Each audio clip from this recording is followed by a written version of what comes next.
ایک عورت اللہ کے نبی کے پاس آئی اور کہنے لگی کہ اللہ کے رسول میں آپ سے شادی کرنا چاہتی ہوں، انی احب لک، میں اپنے آپ کو ہبہ کر رہی ہوں۔ تو اللہ کے نبی صلی اللہ علیہ وسلم نے کیا فرمایا؟ اب مجھے ضرورت نہیں ہے۔ وہاں ایک صحابی بیٹھے ہوئے تھے، فوراً کہنے لگے اللہ کے رسول اگر آپ کو ضرورت نہیں ہے تو میرے ساتھ کروا دیجئے اس کی شادی۔ کوئی بری بات نہیں کہی انہوں نے، میرے ساتھ کروا دیجئے۔ اللہ کے نبی نے کہا تم کرو گے؟ کہا ہاں مجھے ضرورت ہے بیوی کی۔ اس عورت سے پوچھا کہ تم اس کے ساتھ کرو گی؟ اس نے کہا آپ کے لیے آئی تھی، اگر آپ نہیں کر سکتے تو اس کے ساتھ کر دیجئے، مجھے تو گھر بسانا ہے۔ تو اللہ کے رسول نے اس آدمی سے، اس صحابی سے پوچھا کیا دو گے اس کو مہر میں؟ یہ نہیں پوچھا لڑکی سے تیرا باپ ہے، تیرا بھائی ہے، کیا دے گا اس صحابی کو؟ یہ نہیں پوچھا، بلکہ کیا پوچھا اس صحابی سے کیا دو گے اس کو مہر میں؟ کہتا مہر میں کیا دو گے؟ کچھ نہیں ہے میرے پاس۔ بخاری کی حدیث کے الفاظ ہے ما عندی شیء، میرے پاس کچھ نہیں ہے، کچھ نہیں ہے اور شادی کا سپنا۔ آئے ہائے ہائے، اسلام دیکھیے، اسلام کچھ نہیں ہے اور شادی کا سپنا، کچھ نہیں ہے اور شادی کرنا چاہتا ہے۔ اللہ کے نبی نے فرمایا نہ نہ ایسا مت کہو، کچھ نہیں ہے، گھر جاؤ شاید کچھ سامان مل جائے، لے کر آؤ، وہی اس کو مہر دے دیں گے۔ ہاں ہاں ٹھیک ہے میں جا رہا ہوں۔ گھر گیا، اپنی ماں سے، باپ سے، بھائی سے، بہن سے، سب سے پوچھ ڈالا کچھ ہے؟ پتہ چلا کچھ نہیں ہے۔ آیا کہ اللہ کے رسول گھر میں کوئی چیز نہیں ملی۔ آپ نے کہا دیکھو تم شادی کرنے جا رہے ہو، بیوی کو کچھ تو مہر دینا پڑے گا نا۔ پتہ چلا مہر نقد ہونا چاہیے، کچھ تو ملے گا۔ کہنے لگے کچھ نہیں ملا۔ اللہ کے نبی نے کہا دوبارہ جاؤ۔ کہا جب کچھ ہے ہی نہیں تو پھر دوبارہ جا کے کیا 50 بار بھی جاؤں گا تو کچھ نہیں ملے گا؟ کہا دوبارہ جاؤ، التمس خاتما من الحدید، لوہے کی انگوٹھی مل جائے تو وہی لے آؤ، سونے کی نہیں، چاندی کی نہیں، لوہے کی انگوٹھی جو آج 5-5, 6-6, 10-10 روپے میں ہمیں سڑکوں پر مل جائے گی۔ اگر لوہے کی انگوٹھی ہی مل جائے تو وہی لے آؤ، وہی دے دو اپنی بیوی کو، ہونے والی بیوی کو۔ وہ کہتا لوہے کی انگوٹھی، چلو جاتا ہوں پوچھتا ہوں، معمولی چیزیں ہوگی گھر میں رکھی ہوگی۔ وہ دوبارہ گھر گیا، وہ صحابی تھوڑی دیر کے بعد گھر سے واپس آتے اور کہتے ما وجدت خاتما من الحدید، اے اللہ کے رسول گھر میں بہت کچھ ڈھونڈا، بہت تلاش کیا، لیکن مجھے لوہے کی انگوٹھی بھی نہیں ملی۔ مایوس ہو گئے۔ اللہ کے رسول بھی بیٹھے کہ اس کے پاس لوہے کی انگوٹھی بھی نہیں ہے، اب یہ کیسے کیا ہوگا؟ اب وہ جانے لگا۔ اللہ کے نبی نے کہا کہاں جا رہے ہو؟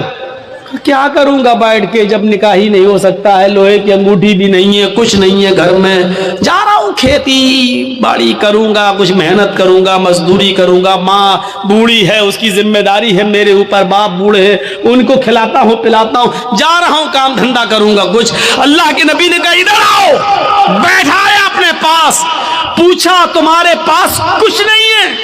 کہا کہہ تو دیا نہیں ہے۔ لوہے کی انگوٹھی بھی نہیں ہے؟ کہا نہیں ہے۔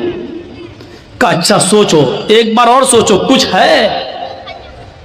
دماغ نہ ہاں ہاں ہے۔ کہا کیا ہے؟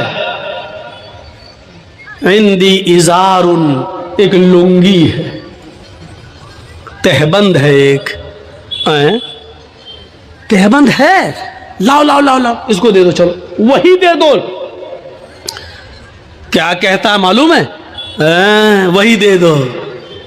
جب وہ دے دوں گا تو میں کیا پہنوں گا؟ جب سوتا ہوں تو وہی تو پہنتا ہوں گھر پہ، جب اس کو دے دوں گا تو میرے پاس کیا رہے گا؟ تو اللہ کے نبی نے کہا پھر کیوں کہہ رہے ہو کہ کچھ ہے؟ کہا آپ نے پوچھا تو میں نے کہہ دیا وہی ہے، اس کو میں پہن کے سوتا ہوں، تو پھر اس کو وہ بھی نہیں دے سکتے ہو؟ تو اس نے کہا پورا نہیں دے سکتا ہوں، 2 ٹکڑے کر دیتا ہوں، آدھا دے دوں گا اس کو۔ اب اللہ کے رسول کی مسکراہٹ نکل گئی، ہنسی آ گئی۔ آدھا دو گے بیچاری، آدھا کا کیا کرے گی وہ؟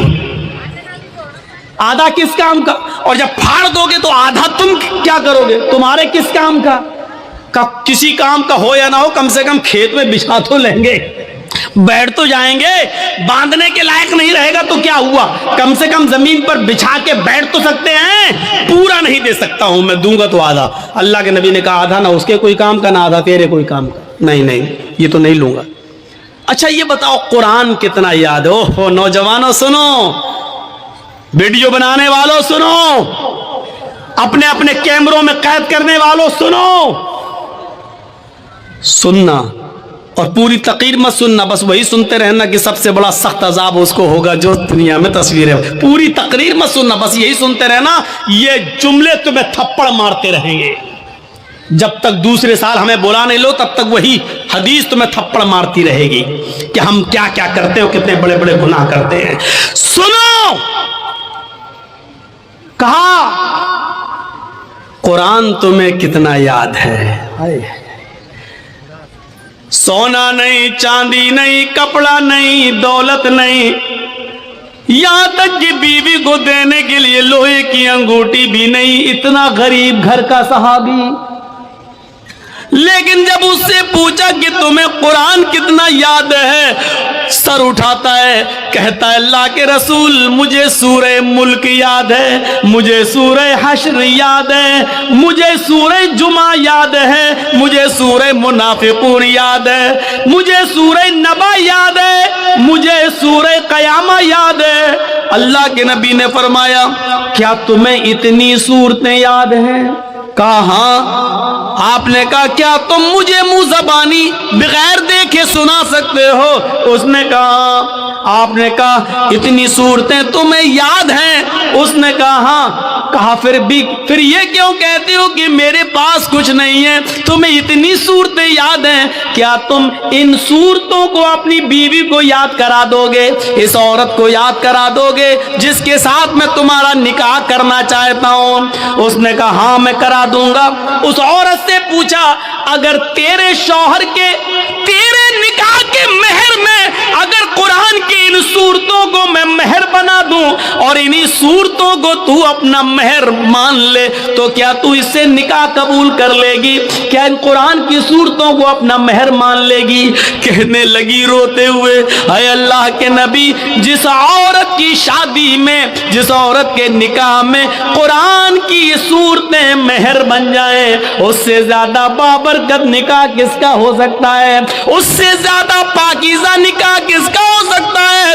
پھر اللہ کے نبی نے ان صورتوں کو ہی مہر بنا دیا اور اس کے بعد نکاح پڑھا دیا. اس عورت کا نہ کوئی باپ تھا, نہ چچا تھا, نہ بھائی تھا, اس لیے خود اللہ کے رسول قاضی کی حیثیت سے اس کے ولی بن گئے, سرپرست بن گئے, اور آپ نے اس کا نکاح کر کے اسی دن بھیج دیا. نہ بارات کا پتہ تھا, نہ ابڑنے کا پتہ تھا, نہ ہلدی کا پتہ تھا, نہ مہندی کا پتہ تھا, نہ لڑکیاں لڑکے کو دیکھنے آئیں, نہ لڑکی والے دیکھنے آئے. وہیں پر نکاح ہوا اور سب